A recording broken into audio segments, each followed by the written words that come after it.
Hello? Hello, ma'am. Yeah, ma'am. Okay, Johnson. Betchen? Yes, ma'am. Hello, ma'am. Okay. Christina? Jemmy? Ma'am. Audible, ma'am.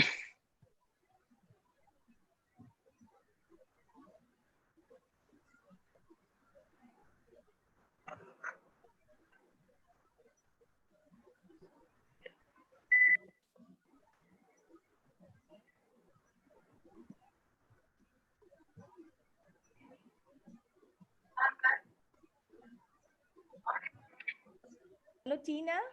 Ma'am. Okay. Okay. கேக்குதா ma'am? கேக்குது. Okay, ma'am. We start exactly at 10:30. Okay? Yeah, sure, ma'am. Sure. Ma'am, how about mine, ma'am? Clear audio? Clear. Okay. Very fine. much audible. Okay, fine.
Hello. Check.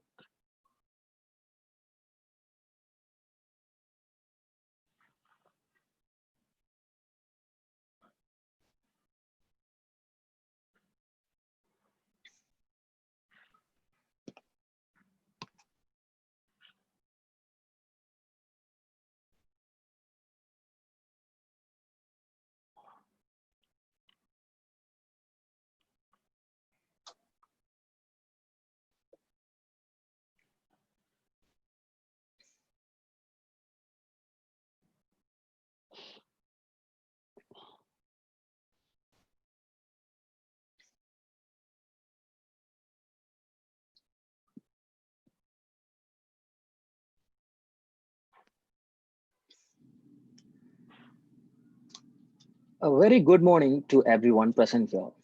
On behalf of Department of English, I, Betshan, research scholar, take this opportunity to warmly welcome all the delegates on this third and the final day of the National Webinar Series on contextualizing literature and literary theories organized by the Department of English and Center for Research, Scott Christian College, Nagercoil.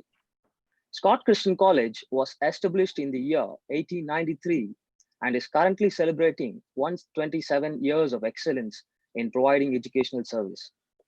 The motto of the college is "The truth shall make you free." Scott Christian College has been awarded 27th rank all over India by National Institute Ranking Framework (NIRF) and 7th rank in Tamil Nadu. To welcome is to show honor. To welcome is to establish integrity. I invite Dr. A. Evangeline Jemmy from Department of English, Scott Christian College, to deliver the welcome address. Over to you, ma'am. Good morning to all. Dear distinguished speaker and participants, it's a great pleasure to welcome you all to the final contextualizing literature and literary theories.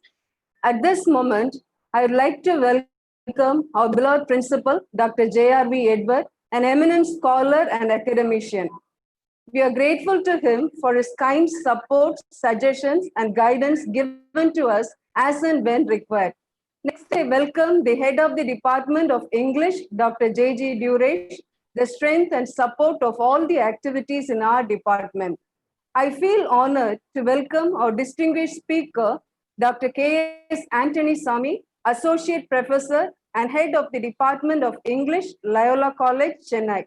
We are in this virtual event to listen to his eminent talk on new historicism and cultural materialism. I welcome you, sir. I then welcome Dr. Linda Primlin, the convener of this webinar series, and faculty members of the department for taking a keen part in this program. Next, I welcome all the participants from different parts of India. I'm sure that you all will feel enriched with knowledge after completion of this event. I welcome you all once again to the webinar and hope that you all will find this session highly engaging, fruitful, and beneficial for your future venture. Welcome you all. Thank you, ma'am. Before we get started, I would like to brief on few things. The link for the feedback forms will be sent in chat box and also in WhatsApp group at the end of the session. After successful submission of the feedback form, participants can download e-certificate within a week. If you have any questions regarding this session, you can type the questions in the chat box and selected questions will be brought up after the session. This session is live on YouTube and the link is available in the chat box. You can share it with your friends also. 2 participants can give on-screen feedback at the end of the session. Moving to the session, first day we were able to listen to wonderful talk on tribal citizens and border thinking in India and theory of cultural marginality and the study of Dalit literature on the second day. Today, we have with us Dr. K.S. Anthony Sami, Associate Professor and Head Department of English, Loyola College, Chennai, to enlighten us on the topic, New Historicism and Cultural Materialism. Thank you for joining us, sir. Now, I welcome Dr. Elizabeth Christina to introduce the resource person. Over to you, ma'am. Good morning, everyone. I'm happy to introduce to you the speaker of the present session, Dr. Anthony Sami, Associate Professor and Head, Department of English, Loyola College, Chennai.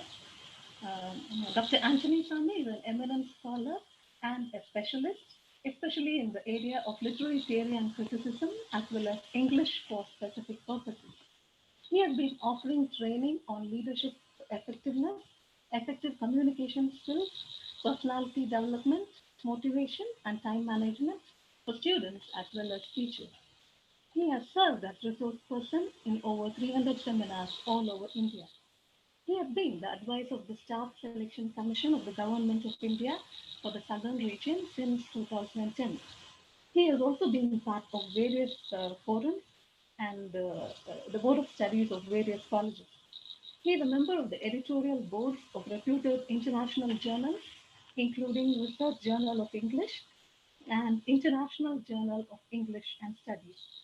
He has published several papers in reputed journals and he has authored 9 books including classical and contemporary critical theory, a demystified approach, executive communication and soft skills, and personality development.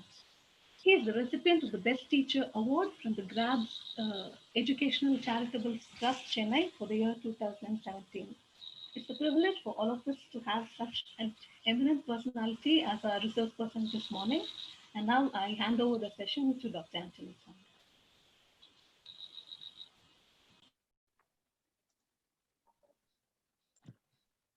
Very good morning to all of you.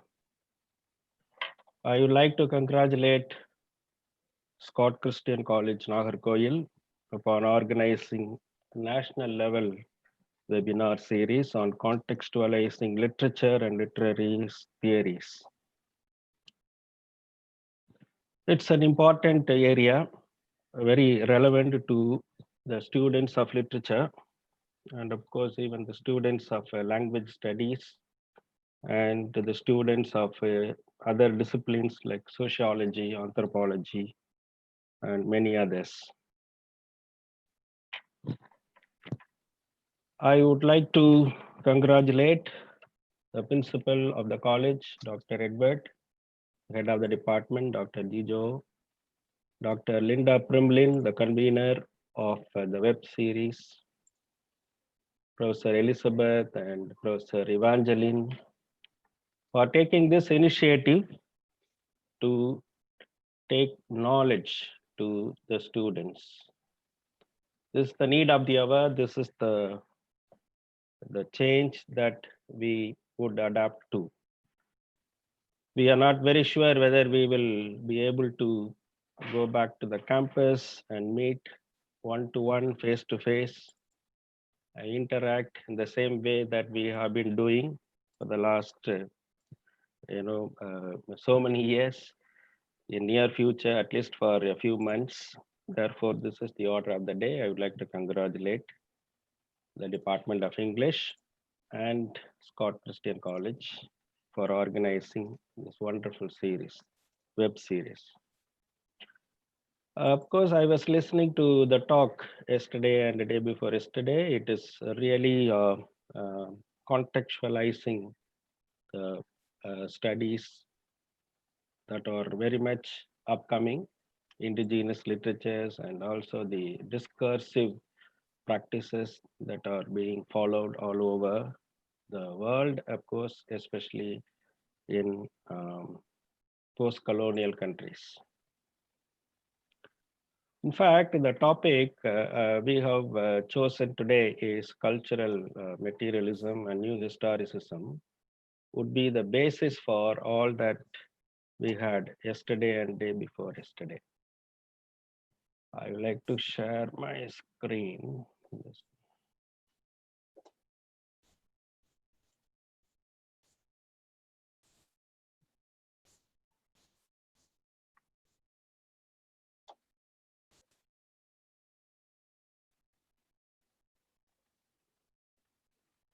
Kindly bear with me.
Host, will you please let me share my screen?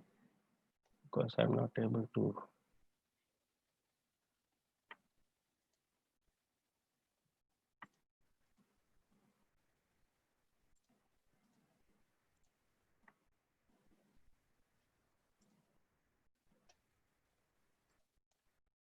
Hello.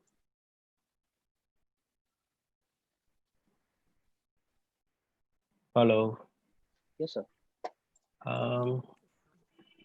Sir, you can directly share your screen. Yeah, I know, but just,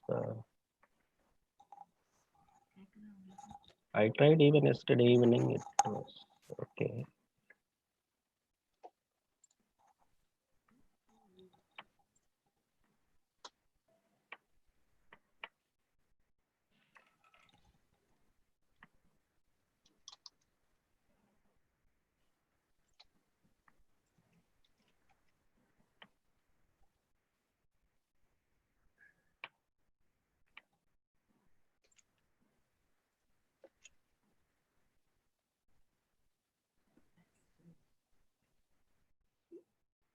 Sir, first open that PowerPoint It's open. It's open. and you can share the screen. There is one option, share screen. Yes, I. After clicking that, you can find the on box, it will be opening. In that box, you can find your PPT. Double click that PPT Yeah. or single click that PPT and click share. 1 minute.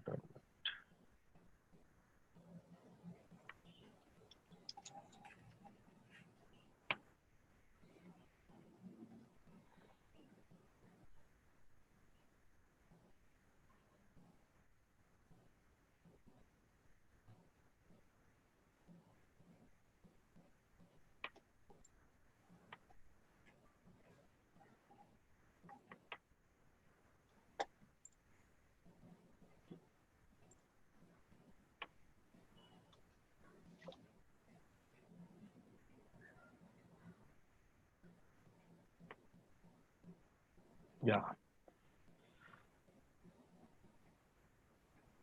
It has come. Yeah. Actually, there is. No, sir. Okay. Yeah. Sorry, my dear participants, for the initial glitches. In fact, I just tested yesterday and it was okay. But then this morning, the setting on my laptop was different, and that's the reason. Anyway, better late than never. I'm sure you are able to see my screen. Yes, sir. It's see. Okay. Yeah. Is that fine? Right. So it's clear. Yeah. Okay. Okay. As I said, the topic today, new historicism and cultural materialism, is the basis for what we discussed yesterday and day before yesterday, namely modern thinking and also the indigenous literatures. I wouldn't say completely it is the base, but then something that would help you to understand what exactly these studies are. Now, I'd like to give you a kind of a signpost for the lecture that I am going to deliver today. I would like to begin with a suggestion about the nature of critical theories, and also would like to compare the reader to the analogy that T.S. Eliot used for a poet, that of a catalyst. And my first part of the lecture would be on new historicism. That would give you the definition, characteristics, new historicism, and how does it differ from other types of criticism. And of course, the difference between new historicism and old historicism, the kind of theoretical affiliation that new historicism is attached with, and of course, one illustration from Midsummer Night's Dream. And then we will move on to the second part, the cultural materialism, and the context on which cultural materialism was formed, and of course, followed by theoretical affiliation, the definition of cultural materialism, various views expressed on cultural materialism. And definitely people expect what is the difference between cultural materialism and new historicism. And one illustration from Waddello, I have taken the essay of Alan Sinfield on Waddello. Then we'll conclude the study. Now, the nature of critical theories, you will be wondering, this is something that I would give you as my own opinion. I am not advocating anything here, because talking about critical theories is very, very challenging. And reading the nature of critical theories is definitely mind-boggling. Only change is constant, all of us know. So is the understanding of nature of literature and interpretation of literature. New historicism and cultural materialism do unearth the understanding of literature and approach to literature. These two methods of understanding literature unfurl definitely a number of perspectives that are embedded in literary creation. Reading of critical theories, as you see it in the PowerPoint, propounded during 20th century and also 21st century would give us a feel of excavating. The more you read, the deeper the understanding of these critical theories becomes. The more you apply these theories to the text, the greater is the meaning of the text generated. When you read and understand today something, that may not be the same when you read the same thing tomorrow. Every day it seems to be a newer experience. And that is the reason why I just want to give you a kind of a suggestion, rather a caution. And one has to be a kind of a catalyst, as T.S. Eliot would say about a poet. You read a particular theory today and deepen your understanding of it, and rejoice that you have one more tool to excavate the treasures buried in the text. But the moment you start identifying and experiencing allegiance to a particular theoretical approach to literature, such as the one that we are discussing today, New Historicism or cultural materialism, post-colonial literature, literary criticism, or any other modernism, postmodernism, or deconstruction, what happens is we become lopsided and end up losing the greater wisdom derived from other schools of thinking. Only when you attach too much importance to one particular school of thinking. Each one of the schools is based on a strong theoretical basis. For example, reader response theory is based on the phenomenology. Phenomenology says that the understanding of a literary work is based on one's own perception, one's own understanding of the environment. In fact, phenomenology would give us a kind of direction that every text has the artistic pole, where the text is created by the author, and again the aesthetic pole, which is the text as realized or responded to by the reader. The literary work then is more than just the text. It is something very abstract that is between the text and the reader's response to it. So similarly, we have strong theoretical foundations for most of the critical theories, starting with the structuralism, post-structuralism, deconstruction, and so on. Therefore, we as readers have to be very, very objective to these theories and approaches, and keep them only as a tools to understand the meaning of the ever elusive and never determined meaning of the object, namely text. At the same time, deduct the kind of subjectivity that is being involved in these approaches. With this caution, I would like to enumerate the characteristics of new historicism and cultural materialism. And of course, I will illustrate them with one or two examples from Shakespeare, and also a kind of passing remark about one or two other writers. Some of the terms related to historicism you might be definitely wanting to know how different it is from historical approach. Historical approach to literature simply means that the critic, the person who is trying to understand any work of literature, looks beyond the literature itself to the broader historical and cultural events that might influence the author whose work is being considered. That is a historical approach. Many of us would have heard about historical criticism and historical approach and so on. What is a historiography? Historiography refers to the history of history. It refers to the writing of history based on the critical examination of the sources of history. It is an important area. Now people keep talking about historiography. It is something that many scholars would like to understand and do research upon. For example, studying the ways historians all over the world recorded the discovery of America and how and why this has changed over the time, the understanding of that particular record would be an example of historiography. Historicism is a word we keep using to an extent that we even old historicism. We don't know whether there existed something called old historicism, but the historicism is a word that we should need understand.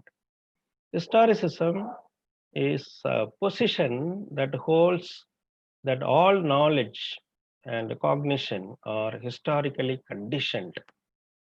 That's an important point. All knowledge, the understanding of reality is historically conditioned. Historicism challenged the progressive view of history that interpreted history as a linear or uniform process. Historicism would stress the unique diversity of historical context, would stress the importance of developing specific methods and theories that are very appropriate to unique historical context. Historicism would question the very notion of rationality and truth, which the modernist advocated. So that's an important point that we should keep it in mind before we start understanding new historicism. New historicism, of course, is a term that was used by Stephen Greenblatt first. And of course, there are other theoreticians who would help us to understand the theoretical basis. It's a critical approach developed during 1980s with the theoretical basis in the works of Michel Foucault, as you see in the PowerPoint, with his work Discipline and Punish, the Birth of the Prison, written in 1975. And of course, Stephen Greenblatt, his monumental work, Renaissance Self-Fashioning from Thomas More to Shakespeare, written 1980. And Louis Montrose, with his work, Professing the Renaissance, the Poetics and the Politics of Culture, written in 1989. And of course, Louis Althusser and his ideology and ideological apparatus, state apparatus, written in 1970. These are the works that I might refer to in the course of my lecture. New historicism is not simply contented with the text-centered schools of thinking, namely new criticism or formalism. For new criticism or formalism, the text is autotelic. The word autotelic refers to any creative work that has a purpose in itself. The purpose of the work lies in the work itself. And the close reading of the text is what new critics or formalist critics believe in. Therefore, new criticism has a drastic turn from what a new criticism or formalism would insist, as text is the main focus. In fact, new criticism reopened the interpretation of literature to the social, political, and historical milieu that produced it. Often, we forget the historical and social milieu, the context in which a text is produced when we talk about a new criticism or formalism. It is new criticism and cultural materialism that reopened the interpretation of literature to the social and political historical milieu. To a new historicist, literature is not the record of a single mind, but it is the product of a particular cultural moment. So that's an important point that all of us should keep it in mind. Literature is not the record of a single mind. For example, Shakespeare produced Hamlet. It is not simply Shakespeare who alone produced Hamlet. It is that particular historical or cultural moment in which the text was produced also involved in the production of Hamlet. That is what a new historicist would say. New historicist would juxtapose, keep side by side, literature and other cultural products, a particular historical period of a particular historical period, to illustrate how certain concepts, attitudes, and ideologies operated across a broader cultural spectrum that is not exclusively literary. Therefore, they analyze the impact of historical context and ideology with reference to a particular text. In addition, new historicists also acknowledge that their own criticism contains certain prejudices. They are also very objective, how their own criticism would be prejudiced based on certain bias, because they also derive from their historical position and ideology. Their own position, their own ideology might be a kind of a drawback to this kind of criticism. Therefore, it is impossible to escape one's historicity. That is what new historicists would say.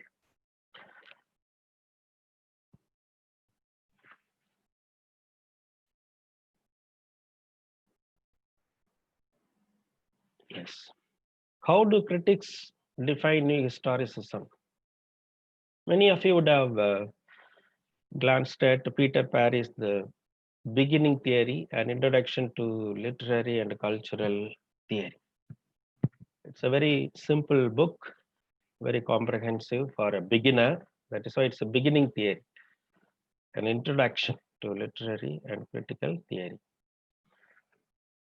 He says in his essay on new historicism and cultural materialism that the approach to understanding of the text is possible only through a parallel reading of literary and non-literary text, usually of the same historical period.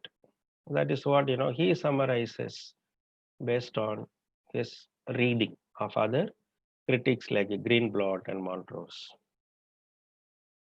In fact, new historicists would refuse to privilege the literary text as a new criticism or formalism does, as I said earlier.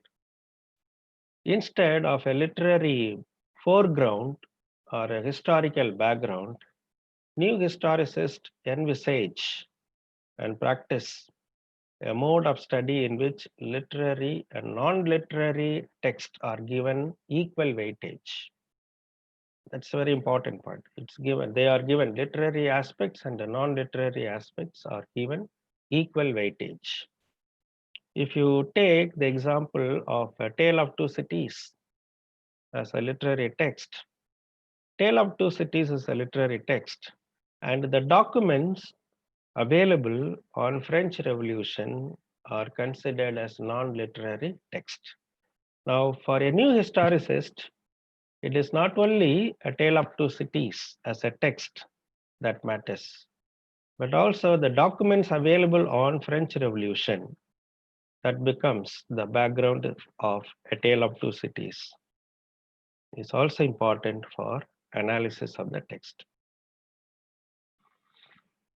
Louis Montrose, of course, defines New Historicism as a combined interest in the famous popular quotation that many of you could have come across, the textuality of history and the historicity of the text. This is where Montrose indicates the kind of equal weighting. He uses the phrase equal weighting. The textuality of the history. Whatever, the text that is available, the documents I referred to a few minutes ago, the document becomes the text of the history. And of course, the historicity of the text. What is the historical context in which the text was produced? Both are important. Greenblatt would say that this approach, New Historicism, involves an intensified willingness to read all of the textual traces of the past with the attention traditionally conferred only on literary text. That is the definition that he gives. These are all not exactly definitions, but then the kind of understanding that they would like us to remember before we start reading about the New Historicism. So as a summary, I would say so far, the text and the co-text used for understanding will be seen as an expression of the same historical moment and interpreted accordingly. So some of the characteristics from what we discussed. New Historicism challenges conservative critical views about literature. That's a very important characteristic. It challenges conservative critical views about literature. For example, Shakespeare is generally associated with the Elizabethan sensibility. Most of his works display a sense of providential justice, a sense that of the good triumphs and the evil perishes, providential justice. Shakespeare even is accused of the violation of even fulfilling the sense of providential justice. Dr. Johnson, in his preface to Shakespeare, finds faults with Shakespeare for sacrificing poetic justice. So it is that kind of sensibility with which most of the texts were analyzed, conservative and academic exercise as literary criticism. Now, New Historicism would challenge this particular conservative critical view on literature and reading of literature. Another characteristic would focus on reading literature within the archival continuum. That is an important phrase, within the archival continuum. Archival continuum for New Historicist, it is a kind of the context or the frame of non-literary text. For example, Greenblatt juxtaposes the place of Renaissance period with the horrifying colonialist practices. The colonialist practices would form non-literary text for them. And some of the documents, historical documents that are available would be referred to as anecdotes. And these anecdotes are used placed in a kind of a continuum to understand reading of literature. For example, new historicist would begin any essay with an anecdote, dramatic anecdote, and they would draw inspiration from some of the documentaries, eyewitnesses, and the lived experiences rather than the history. And this is what they call them core text. They don't want to call it as a context, but they want to call it as a core text. And new historicism is resolutely anti-establishment. They are against the establishment order. And if you look at the kind of quotation that I have used here, given by Richard Wilson and Richard Dutton in their essay, New Historicism and Renaissance Drama, they say, where earlier criticism had mystified Shakespeare as an incarnation of spoken English, New Historicism found the place embedded in other written texts, such as penal, medical, and colonial documents.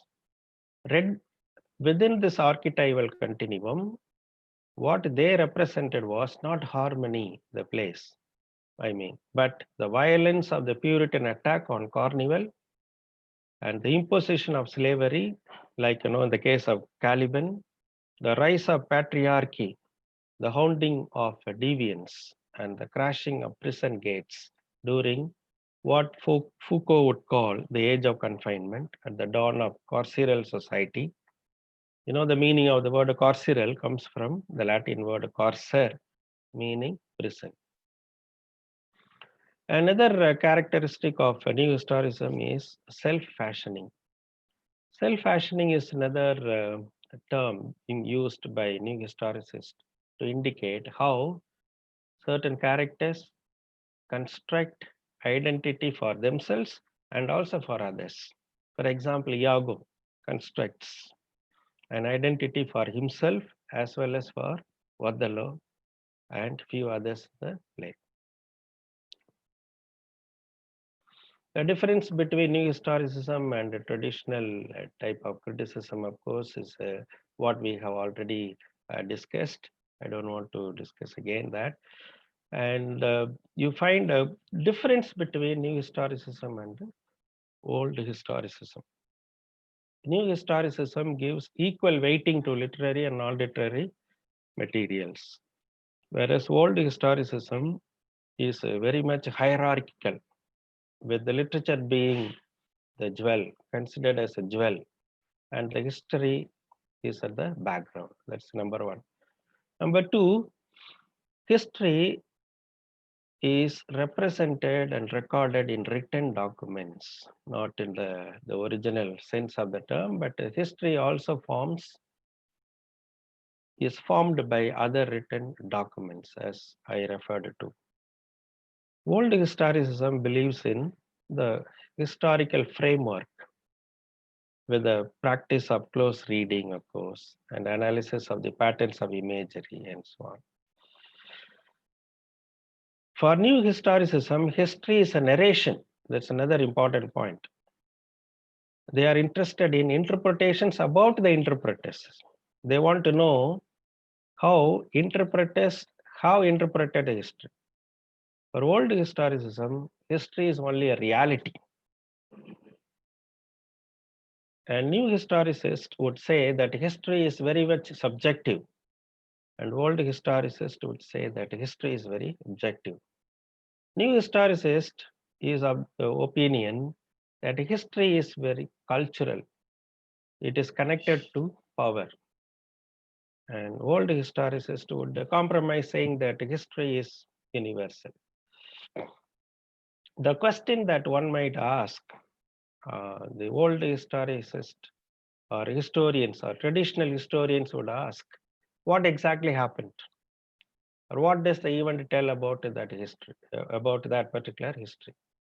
And they believe in a kind of a series of events in a very linear or a causal relationship. Event A caused event B, and event B caused event C. and so on. That is how old historicist would understand history. Whereas new historicist would look at exactly how that particular event has been interpreted in that particular moment. What do these interpretations talk about the interpreters? That is what they would, say. Theoretical affiliations to some of these principles that we have already discussed. And if you see the slide, the picture here, this is the panopticon, a cell that Michel Foucault refers to in his work, Punishment and Punish, which I referred to earlier. The notion of the state as all-powerful and all-seeing is derived from the post-structuralist cultural historian, of course, Michel Foucault. His pervasive image of the state is that of a panoptic surveillance. It's all seeing. Panoptic means all seeing, all pervasive. That's an important thing. Panoptic state, of course, maintains its surveillance. If you look at, the cell, there is a tower inside the cell. The guard in the tower would see all the prisoners imprisoned in the cells around. Whereas for the prisoners, it's very, very difficult to understand whether they are being monitored from the tower, because that is a kind of a structure that was developed by Jeremy Bentham, an English philosopher, during 1970s. And he invented the social control mechanism so that the prisoners would be disciplined and the prisoners would be guarded with so much of authority.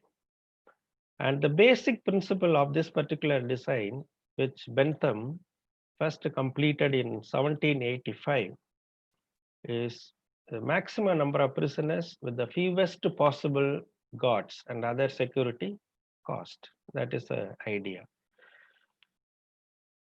Now, Michel Foucault, the French intellectual and critic, expanded the idea of the panopticon into the symbol of social control that extends into everyday life for all citizens and those in the prison system also. He argues that social citizens always internalize authority, which is one source of power for prevailing norms and institutions. In other words, that the prisoners would come to a kind of a compromise that they are being constantly watched and they have to follow certain rules and norms. And that's exactly what we do also here in the society. Even while violating the traffic rules, we think before we do so, because we think that we are being watched. So that is the kind of social system that is being produced. And it is that particular ideology that Michel Foucault is using in his book. And this particular ideology is also the basis for the interpretation of a new historicist. And then, of course, the hegemonic rule that is being referred to by Gramsci.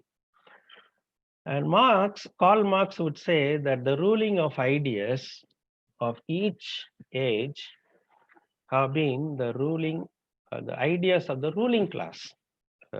He said that the ruling of ideas of each age have ever been the ideas of ruling class. It is only the ideas of the ruling class that determines the ideas of the common people. It is that kind of cultural, moral, and ideological leadership that is being exercised on the subaltern groups. So that is also another important principle that new historicists would borrow. So on. And then interpellation used by Althusser. In his ideology and ideological state apparatus, written in 1970, Althusser introduced the concept of interpellation, and it is known as hailing It's a kind of branding, a kind of hailing people and offering them a a particular identity, which they common people accept as natural and obvious.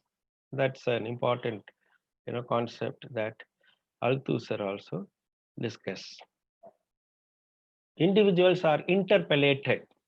Individuals are given an identity from the day they are born, perhaps even before they are born, since their parents and the others conceive of that particular role and identity that the child will assume.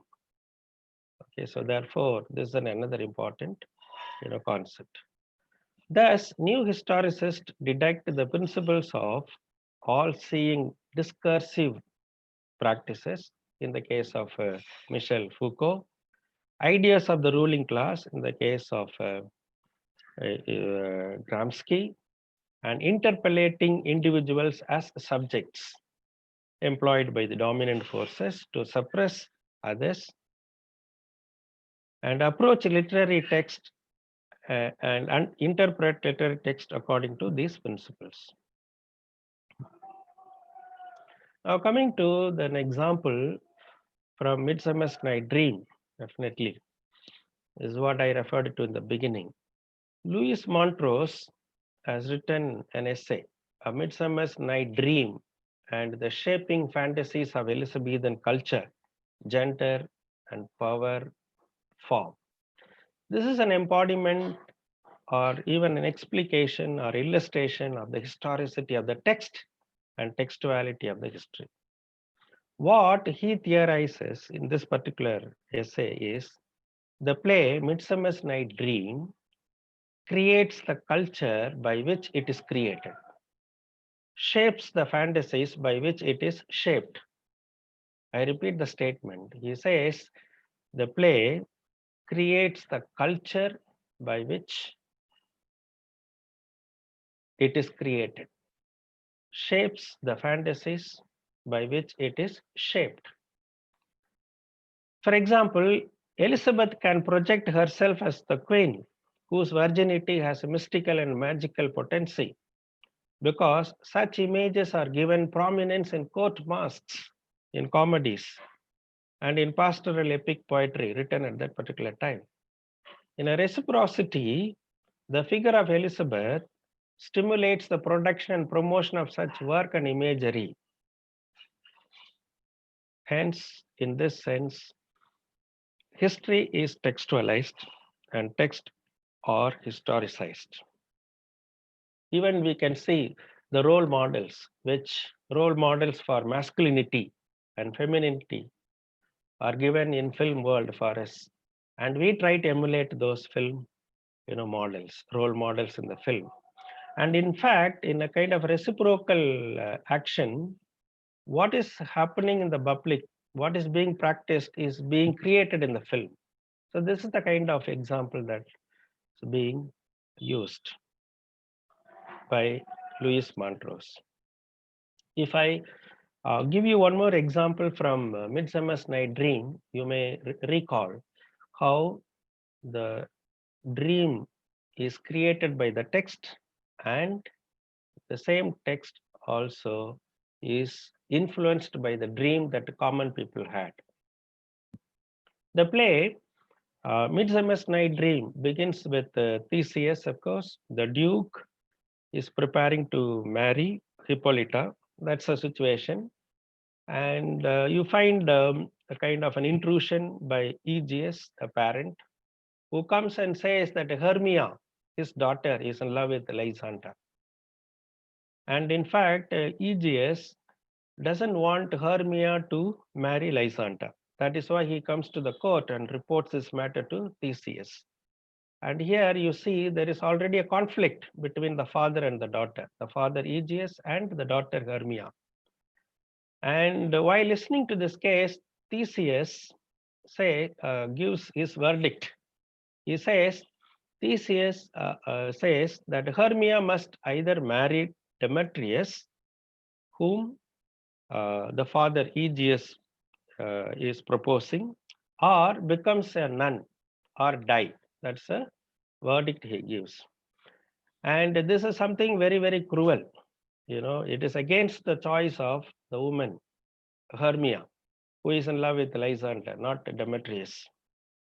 Demetrius is the parental choice. Therefore, as a kind of a retaliation to her father, Hermia elopes with Lysander. That's what happens in the play.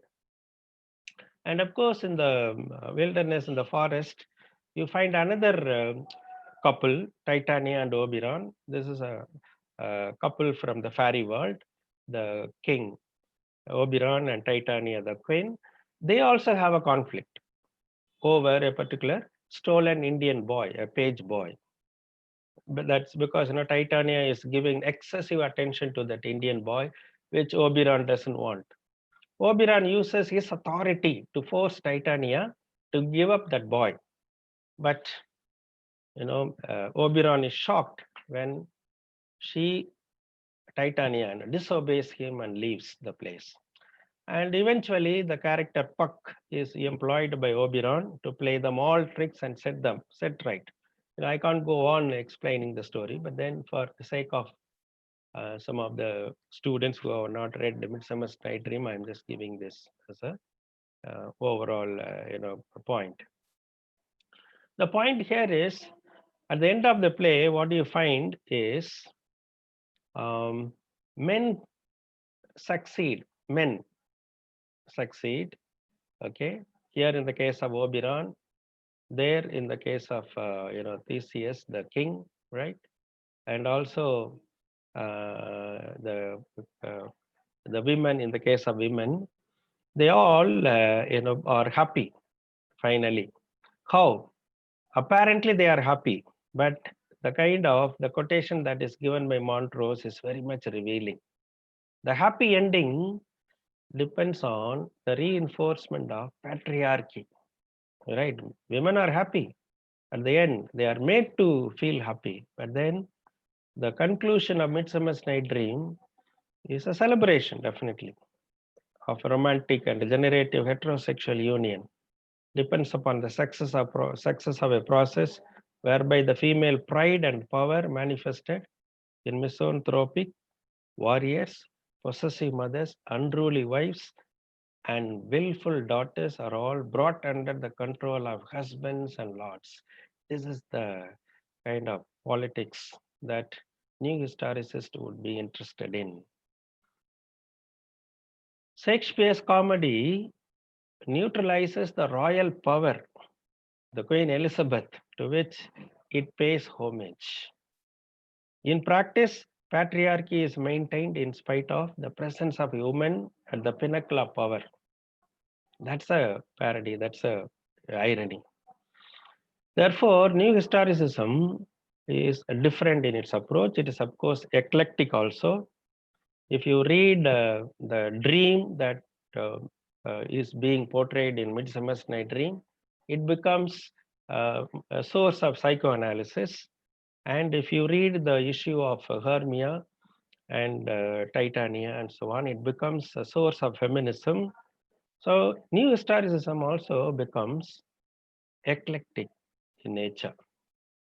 So these are some of the points that you might have to understand new historicism. Now, very little time I have, I quickly go on to the cultural materialism. And of course, because of the initial glitch technical snack, we wasted 5 minutes, and I would definitely request the management to give a few more minutes, 5 to 10 minutes, so that we will quickly. I could see Dr. Linda is nodding her head as an approval, therefore. My dear participants, this is a kind of a heavy, subject. Therefore, it is going as a kind of, tough, going, tough. Therefore, kindly bear with me. Cultural materialism, of course, is again, if you see the kind of photograph that I have given, what do you see in the photograph? The optical illusion. Many of you could have already seen, but then what do you see? Many of you would say a flower vase, And many of you would say two men, right? Right? Both.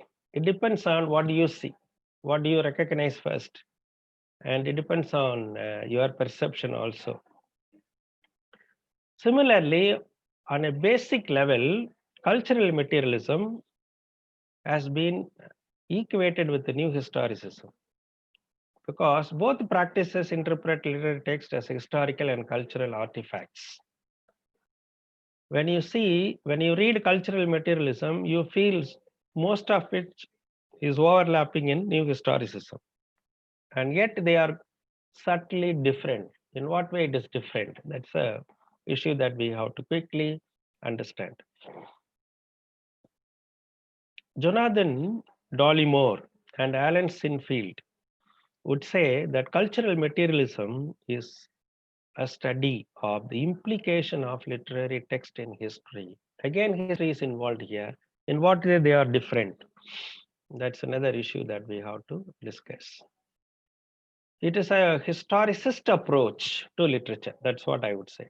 It is not a historical approach to literature, but then it is historicist approach to literature or cultural approach. Now, if you look at the context of cultural materialism, it owes much to British Marxism, particularly to the works of Raymond Williams.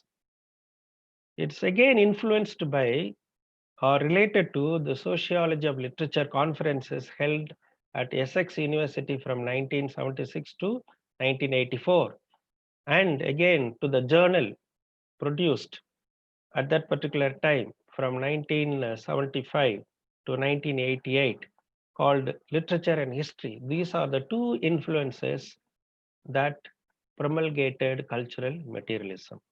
Both the conferences and Literature and History were very, very significant in formulating and fashioning new historical approaches to literature in Britain. And that is what we call cultural materialism.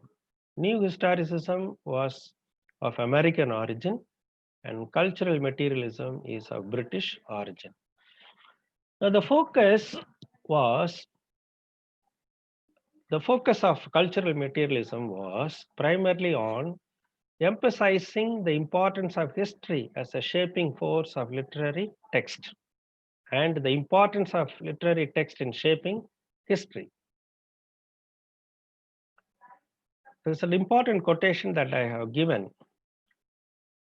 Both the conferences and the journal I referred to, Literature and History, promoted lots of new works and formed the very important context for the emergence of cultural materialism, as Dollimore and Sinfield would explain in this particular quotation.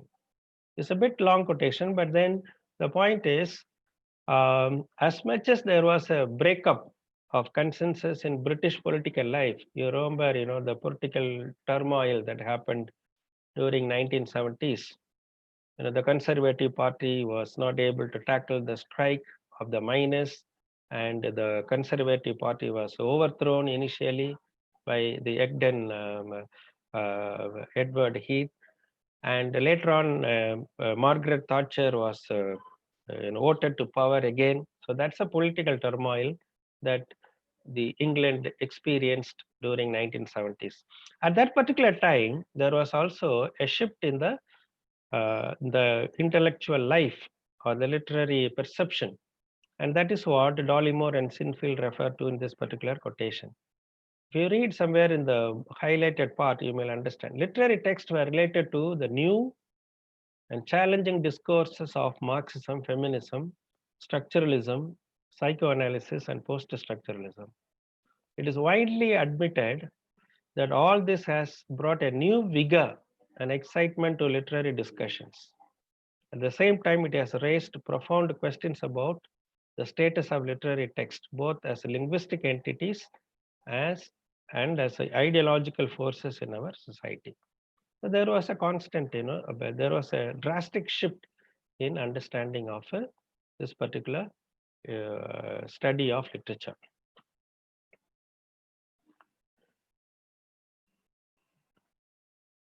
Although Raymond Williams recognized the word, culture to intellectual development and the arts in general.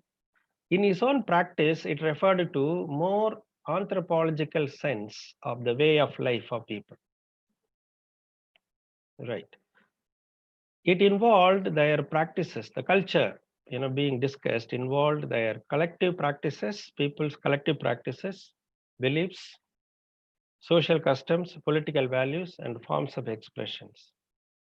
And of course, it was related to the cultural system, which new historicists took as their object of the study.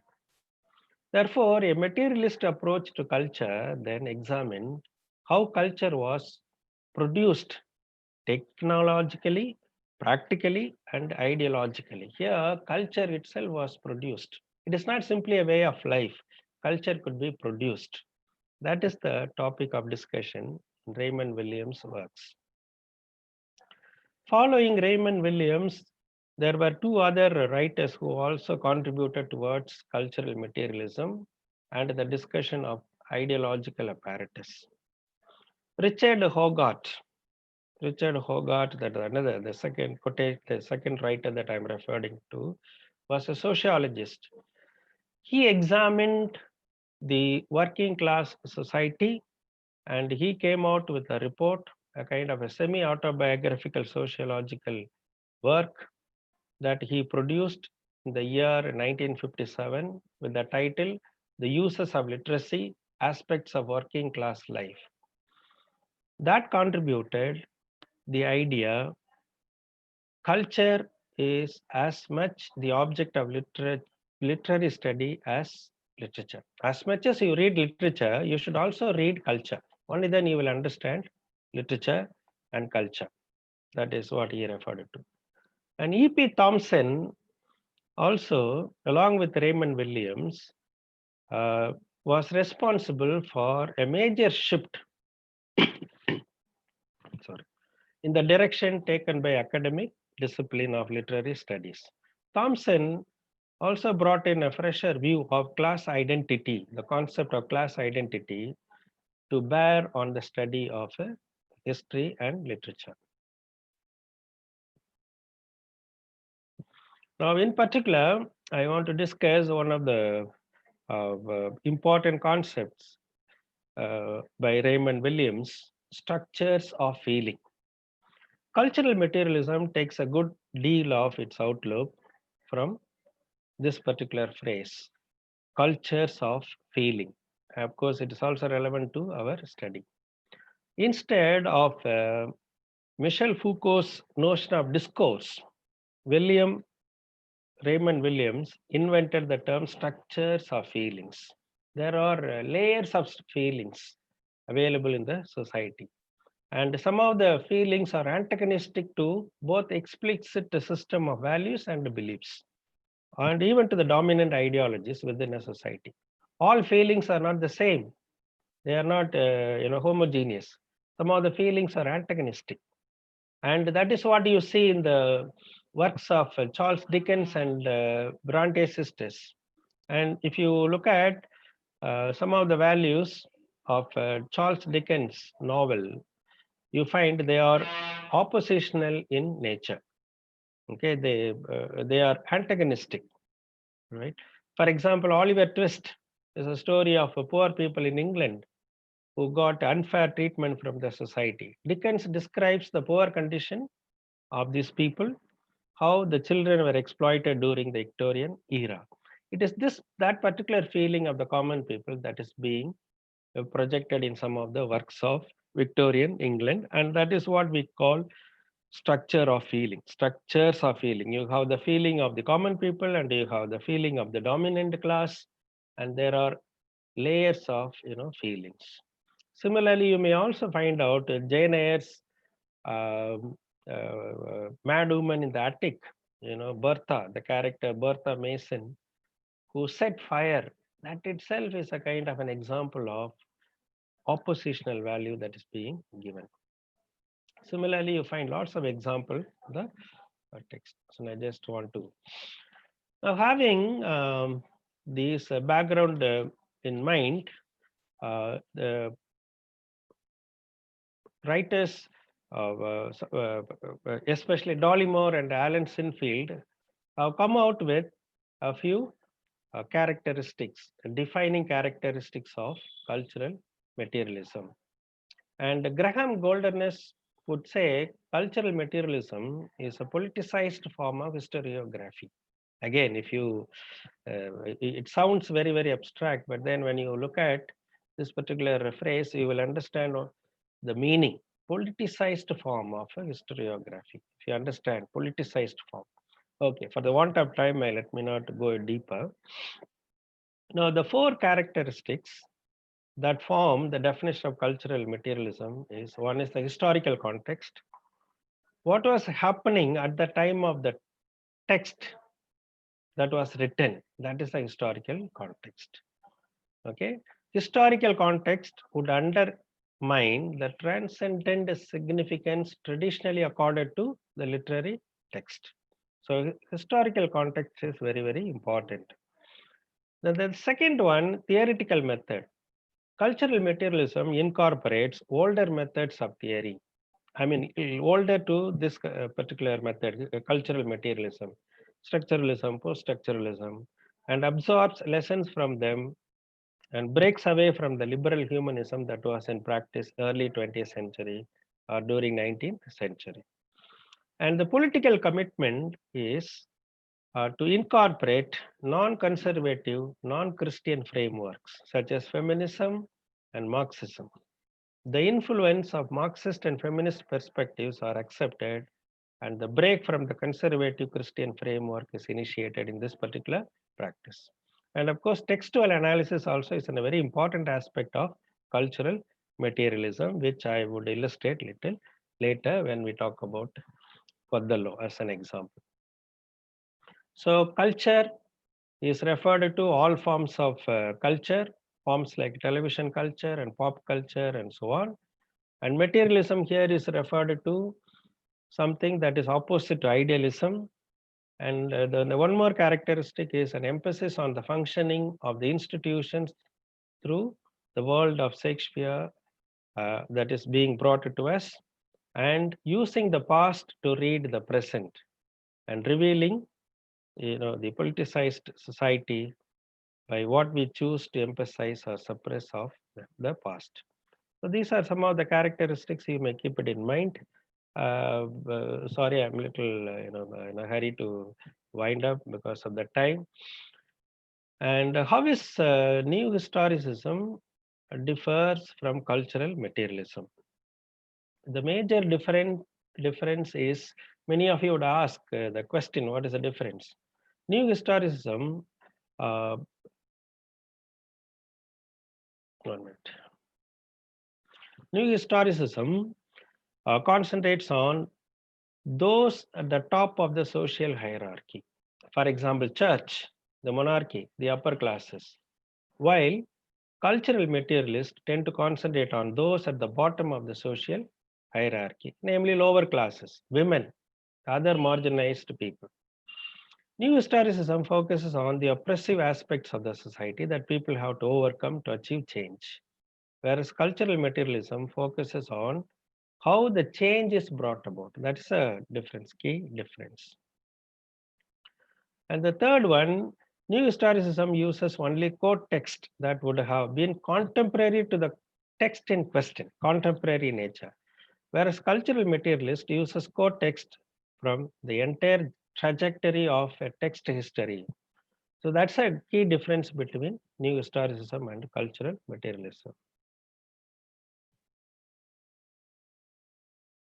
Yes, then the example might be interesting. Cultural materialism, Vadalo, and the power of the politics of plausibility by Alan Sinfield. This is an essay that I have taken to quickly illustrate what cultural materialism is all about. Now, if you read this particular essay, in fact, we have prescribed this particular essay in revisioning Shakespeare that we have it at Loyola College. And the revisioning Shakespeare is something that we find very, very interesting among the students for the discussion. Shakespeare is no longer regarded as a canonical literature, but then it could be, it lend itself to various levels of interpretations, layers of interpretations. Now, in this particular essay, Alan Sinfield says that it is stated that Iago's story, Iago's lies, Iago's discourse works not because he is very, very cunning, ingenious, but because his lies, his ideologies perfectly mirror the presumptions, assumptions, and prejudices of the Venetian culture that views Black people as exotic, inferior to whites, ignorant, barbaric, and prone to revert to type. It's a very important quotation. Therefore, it is the culture that decides the success, the plausibility. It also depends on how the used ideology to influence others. Even Vathala himself resigns to the perception of himself as exotic, as a savage, because he is engulfed by the overpowering ideology of Venetian political, economic, and cultural elite. The society that uses Vathala only for his prowess as a general and unwilling to include him as a member in a good standing of the society. That's a problem. Therefore, Vathala himself starts accepting that he is not fair. He is a savage. He is a savage. He is not civilized. It is because of the culture. It is because of the discourse. As Althusser would say, Vathala is interpellated otherwise, given an identity by the state of the state Venice as a savage. And he answers to this particular call by succumbing to this particular call. Iago's strategies work not because of his cunningness, but because his lies are very, very plausible, very sensible to the Venetians and even to Vathala himself. And the next point, production of ideology. Again, Alan Sinfield says that every society should produce ideologies. Every society should produce not only food, energy, or goods to trade, but they should also produce understandings of a system of social relationships that keep the whole process producing everything from pork bellies to political systems. The society is successful if the ideology is very potential. Therefore, potent ideology is what every society should produce, and it should be plausible. Stories of marginalized people sound very, very suspicious. They are not very convincing because they are not powerful. And that is what happens in the case of Vathala.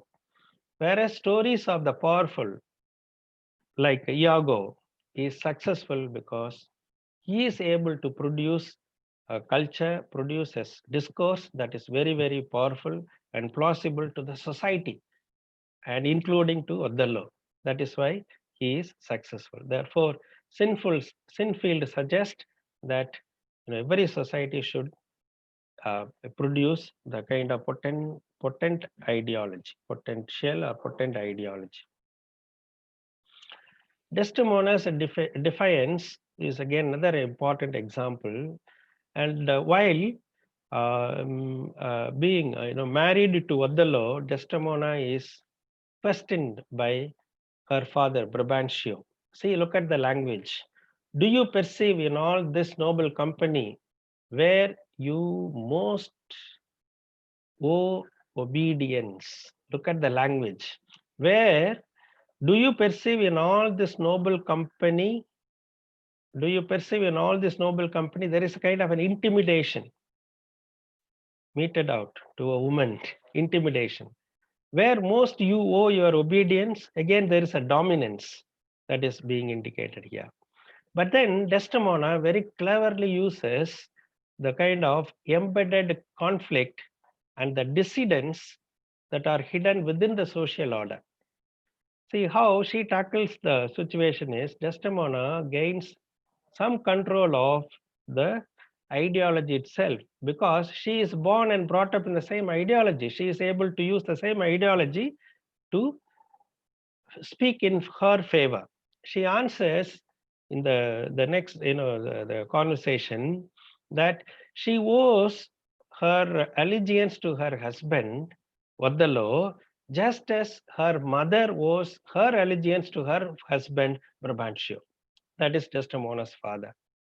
So it's very, very simple. For Brabantio, it is very difficult to answer or defend, question her further. So this is where the difference lies, how Desdemona is able to defy the ideology in which, she was born and brought up. She is able to, tackle. It's a kind of an entrapment model that is again is illustrated by Sinfield here. In other words, Desdemona's story is very plausible, whereas Othello is not able to produce ideology or discourse. That is why the tragedy. The last one I would say, reading Dissidents. Sinfield, of course, cites queer theater, queer criticism, queer ideology as a dissident strategy. Dissidence is what a cultural materialist would like to use the word, just like new historicist would use the word subversive practices. And here it is a dissident strategy. One of the components of dissident strategies is to denaturalize, as evidenced in the cases of gender defenders and Mickey Foster Club, or as a queer theater and so on. You could have seen lots of discursive practices that are coming up today. And even yesterday, the Bhakti movement was introduced as a kind of dissident strategy to the main strategy by the Dr. Acharya yesterday. And the border thinking that was discussed during the first day actually is also an example. It is not a dissident strategy, but then in its own way, they are all discursive practices. Sinfield questions what might be the best strategy for dissidents. And he himself answers that no strategy emerges as a magical power. The task is not to specify one true strategy, but to be flexible and cunning as dominant ideologies are. That is the secret that gives. I would like to end, this talk with a quotation referring to Shakespeare's Tempest. This particular quotation is, any play by Shakespeare is related to the context of its production, to the economic and political system of Elizabethan and Jacobean England, and to the particular institutions of political, cultural production, the court, patronage, theatre, education, and church. Moreover, the relevant history is not just that of 400 years ago, for culture is made continuously and Shakespeare's text is reconstructed, reappraised, reassigned all the time through diverse institutions and in specific context. This quotation again is taken from Dollymore and Sinfield. So these are some of the references that you may keep it in mind. All these references I have used in the talk. Therefore, I just wanted to project these references. And if you want to understand cultural materialism and new historicism, you may read Peter Parry, Beginning Theory, an Introduction to Literary and Cultural Theory. And if you are interested, you can go on to read some of their essays, Political Shakespeare, and also Renaissance Self-Fashioning from Thomas More to Shakespeare and so on. These are some of the references you may keep it in mind. Thank you very much for listening. I have taken extra time, kindly bear with me. It's okay, sir. Thank you so much, sir. Thank you so much for your wonderful lecture on new historicism and cultural materialism. It was a mesmerizing session, sir. Now we'll move on to discussion session. We have a lot of interesting questions in the chat box. We'll list out very few questions from that. Yes, yeah. Okay. Mr. Suhash has said, this is Suhash from Scott Christian College. Sir, I have a question about new historicism. Though we are able to find the truth behind a literary text, is it new historicism totally neglecting the aesthetic beauty of literature? Much may be said on both sides. That's the safest answer I would give you, because new historicism is keen on discovering what has not been explored otherwise. There is no doubt about the aesthetic beauty that is being discovered by some of the critics, and that's a primary aim of any criticism. And that is the reason why I started my lecture with a kind of a suggestion, I would say a caution. I didn't want to use the word caution because if I say caution, then I become a theorist. Then I am also prone to misunderstanding. And that is why I just said it's only a suggestion. The more you read, the more you become affiliated to that particular theory. So therefore, if you feel that you are much attached to the formalism or new criticism, or reading literature in an academic fashion, then you feel that aesthetic pleasure is lost while reading new historicism. But new historicism also is giving room for space for textual analysis, which I have not illustrated much for want of time. Therefore, new historicism also gives space for aesthetic explication of aesthetic pleasure, aesthetic qualities, and so on. At the same time, new historicist's job is to uncover the covered aspects already been, and the aspects that have not been covered so far. So that's a very important point that we should keep in mind. Okay, sir. Next question. Dr. Samuel Johnson asked, not all incidents in a lifetime affects an individual. So is it not an over attribution on the part of historicism to impose all the happenings in the society to understanding of the author? That is true. Definitely, sometimes I may not be even conscious of the event that is happening in my life. And if I am attributed to that particular event, as I am also responsible, I am also affected by that particular event, then it is lopsided. I would definitely say that. But then that is how new historicist would view, so that no truth is left undiscovered. Okay. In fact, new historicist would say that the truth cannot be determined. That's what post-structuralist would also say. Deconstruction would say that meaning can never be easily determined in a text.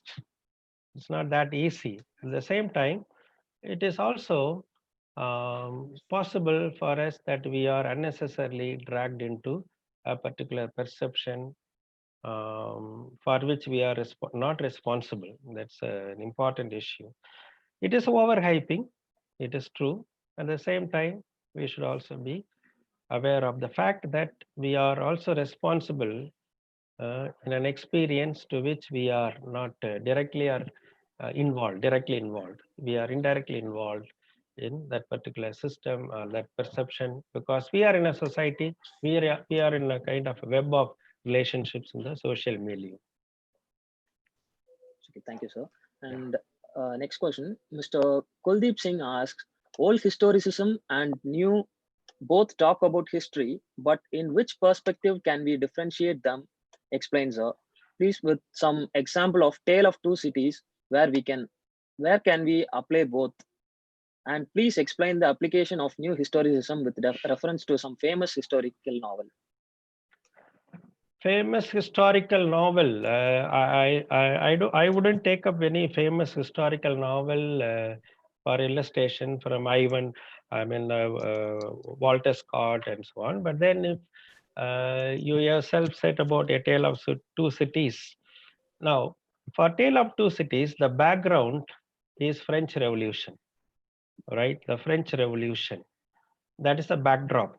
Now, if you read the history as written by historians and try to apply that particular history as a background to Tale of Two Cities, that becomes old historicism,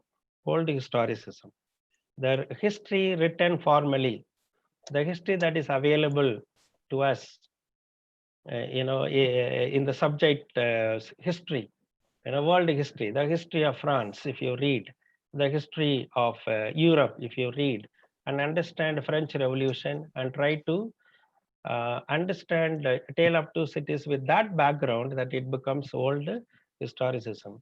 Whereas new historicism would say that there are certain documents, there are certain anecdotes, there are certain oral orature that are also available, that happened, that have recorded the events during French Revolution, that have not been formally recorded as history. If you try to compare those documents, that would become new historicism. Therefore, new historicists are interested in explicating a work of art with some of the documents that have not been recorded, that have not been projected by the historians. That is the difference. Okay, sir. And next, Mr. Ravi Bhushan has asked, what is literariness in the context of new historicism, which demolishes the distinction of literary and non-literary texts? Oh, it's a very good question by Dr. Ravi Bhushan. Is my friend. I'm happy that he is there today. Okay. Literariness, definitely. The literariness is a very relative term. If you ask any formalist or any new critic, the literariness is the literary, the literary aspects. They would say, the figures of speech, all the kind of the elements that would evoke the aesthetic pleasure and so on, literariness. Okay, and that's exactly they would say. But then for a new historicist, the literariness may not be the aspects that are buried, that are embedded only in the text. For them, the literariness is the parallel reading of the text and the quote text. The quote text also contributes towards the literariness. So that is exactly the point that we should keep it in mind. And that is why I always, say that if you start reading new historicism, you feel that new historicism has much to say, and the new historicism has demolished the other side of it. Okay, that's it. And when you read new criticism, the principles of formalism, you might say, oh, why it is very drab, it is very dull, reading only the text. What about that particular context? What about that particular historicity, the historical evidence that has contributed towards the understanding of literature? Therefore, it becomes very, very, very, challenging for any particular reader to take a standpoint, to take a definitely a stand and say that this is the particular approach that is going to be engaging and interesting. And definitely it's a very good question, and it needs a lot more explanation. And I'm sure, Dr. Ravi Bhushan will also, help us understand the meaning of, the literariness from the perspective of new historicism. But at the moment, I would say literariness is being contributed by the kind of a combination of reading of a text as well as quote text, literary text and non-literary aspects of the text. Thank you so much, sir. Thank you so much for answering all the questions patiently. And Ms. Roshni from VIT Chennai has said, very comprehensive and insightful presentation on tough subjects of new historicism and cultural materialism. My congratulations to Dr. Antony Swami for dealing with the subjects with ease and lucidity. Thank you. So, thank you, sir. And one more request, sir, and we would like to get the PPT. Sure. So I'll kindly send that. mail it. Sir. I will mail it and you can circulate. No issue. Thank you, sir. Thank you.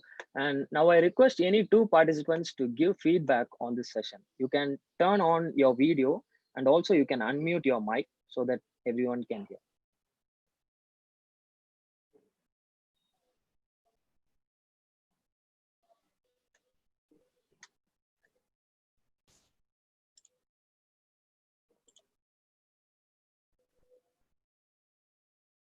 Please unmute your mic.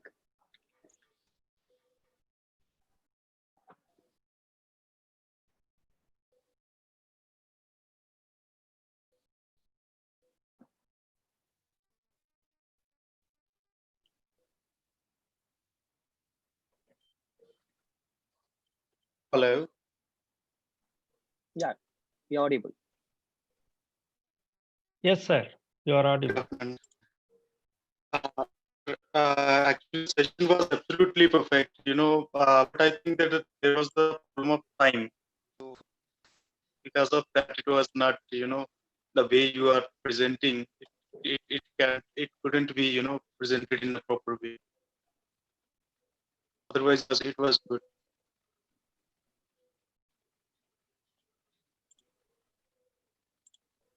Was it audible?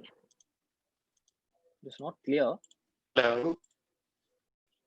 Yes, sir. Hello. I think here is some network problem. I think that Hello. he is facing the Yeah, there are some connectivity network problem, I guess. Yes. Is there anyone else? Network problem. Mr. Kuldeep.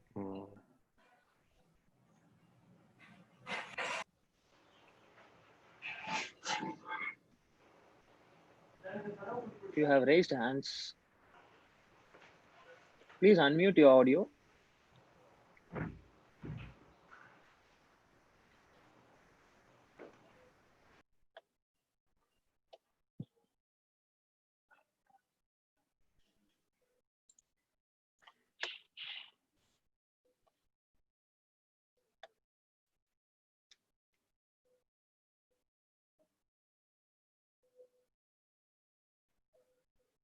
I think they are unable to unmute. Host, can you check that? There's a message like that. Felipe?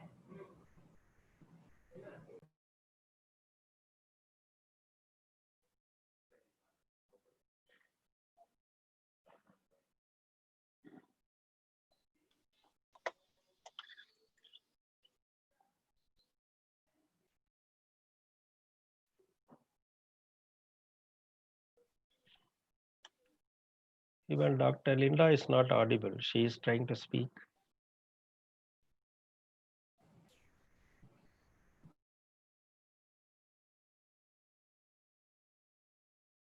Hello, sir. Hello. Hello, sir. Hello, sir. Yeah, speak. Sir, it Yeah. is very useful program, sir. Yes. It is very useful in COVID-19, sir.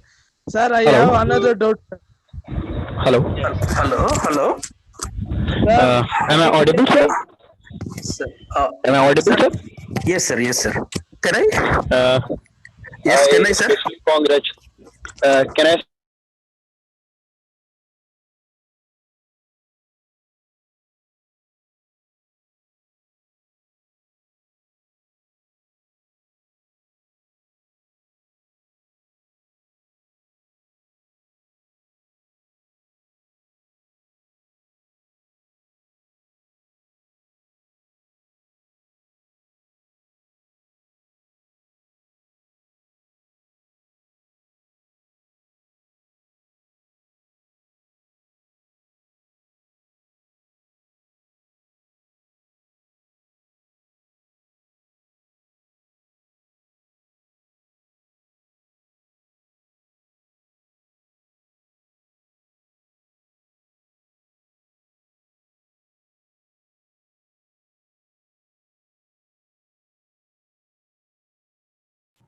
Okay, we move on to the last part of the session. I request Dr. Johnson to give the vote of thanks.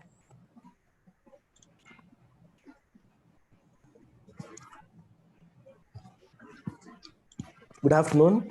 With this, we have come to the end of a 3-day lecture series conducted by Department of English, Scott Christian College. It has been a wonderful moment listening to all the lectures. Especially, I should thank today's presenter, Dr. K.S. Antonisamy. Sir, it was wonderful listening to you. I mean, you are very much in tune with the earlier sessions, the yesterday's and day before yesterday's talk was much on marginalization and all that. And even in this area, in this topic, I felt it was more like a theoretical area, but you have talked much about the marginalized sections of the thing, how the new historicism is actually talking about it. And your talk was very simple, plain, but loaded. And that was something addressing most of us who are academically marginalized in a way. It is wonderful listening to you, sir. I think we all missed the post-seminar lunch. Maybe we all would have had together, chatting with the peer, sharing and all that. As times are different. Even yesterday, I was talking to one of my friend, and she was telling not feeling well, slightly feverish. I don't know whether I'm infected. So that is a kind of an anxiety we all are around. And even in this time, you are able to have a seminar like that. This is wonderful. And I should especially thank the coordinator, Dr. Linda, her energy, and it is her effort that has made it possible. Also, I should like to thank the earlier presenters, Dr. Indranil Acharya, very passionate presentation. So we thank you, sir, as well as Dr. Monila Dastidar. She also did a wonderful job. She's from JNU. And thank you on behalf of the Department of English. Also, we'd like to thank the moderators. The first day, Suhash, you did a wonderful job, and as well as Jesni, today, Beth Shan, all the research fellows of our department, you guys really rocked. And also I should thank the other research fellows who were at the back doing a lot of works. Thank you all on behalf of the Department of English. Special thanks to our head of the department, Dr. Duresh, and the principal and the management. It is really wonderful to find the overall response for this seminar. Around 350 people listening at the time. Across the country, people from Punjab, people from Kashmir, all that logged in, and it was wonderful. Because of the technical glitches, we couldn't, let everyone talk, voice your views. Of course, that Zoom has its own limitations and other things, but still, it is wonderful having all of you, and it is nice to have you again in many various programs conducted by our department. Kanyakumari, Scott Christian College is in Kanyakumari. So people from North India, if you could visit Kanyakumari, please drop into our department. We all will be happy to meet you. The feedback link is posted in the chat box. So please fill it up. Thank you, each and every one of you. Thank you. Thank you, sir. For reminder, the link for the feedback forms are available in the chat box and also in WhatsApp group. So you can kindly check and fill the forms. After successful completion of the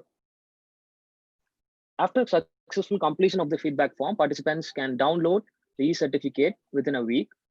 My deep sense of appreciation and thanks to all the participants who chose to be live with us and attended the webinar with great enthusiasm on all 3 days and made it a successful event.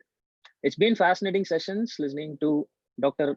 Moulika Dastadir, Associate Professor, Jawaharlal Nehru University on the first day, Dr. Indranil Acharya, Professor, Vidyasagar University, West Bengal on the second day, and finally, Dr. K.S. Anthony Sami, Associate Professor and Head Department of English, Loyola College. Thank you, sir.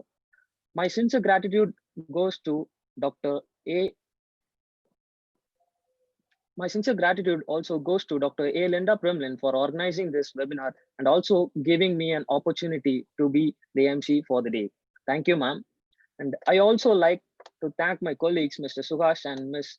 Jesni Evangeline for mastering the event on the previous days. Last but not the least, I thank Mr. Philip Danny for all the technical support on all 3 days for the webinar series. Thank you, bro. Once again, I thank you all for being with us in this pleasant morning. Have a wonderful day ahead. Thank you.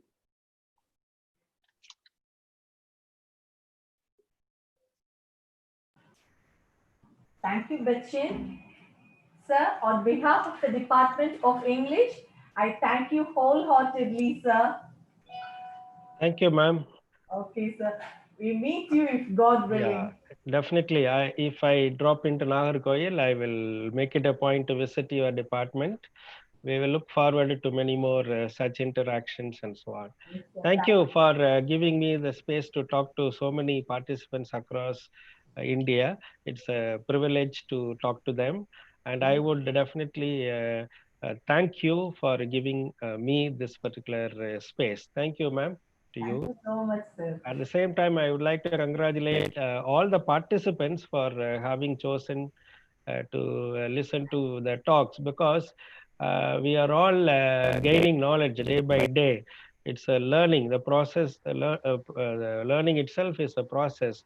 We can never know that what may come out of a particular person, a newer perspective, one more step in learning. Therefore, I would like to congratulate all the participants who have joined us today. My hearty wishes to all of you.